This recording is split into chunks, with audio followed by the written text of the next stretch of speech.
Oh, 'di ba? Sobrang aga naming nagising ngayon. Magjo-jogging daw. Naku, patay tayo dito. Mukhang hindi tayo nakapaghanda ah. Ayoko namang maiwan sa bahay. Dito nga pala kami pumunta sa may UP. Day, ilang taon ako sa Maynila nung nag-aaral ako pero hindi ako nakapunta dito.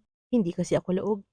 Bait ko talaga. 'Di ba, apat kami. Sina Kate kasama yung dalawang dogs nila. So required na tumakbo talaga. Buti na lang kasama ko si Von. Kahit maglakad lang kami. Dito na rin nga kami kumain. Namimiss ko tuloy yung taho doon sa Mindoro. Alam mo yung tipong kapag tatapat na sa bahay namin, doon lalakasan ni kuya yung sigaw ng taho.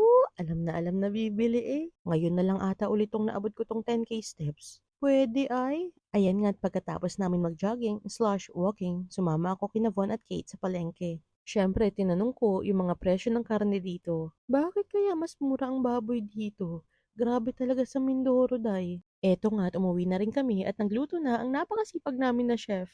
Thank you, Von. Kain muna kami. Paki-follow and share na lang ulit. Salamat!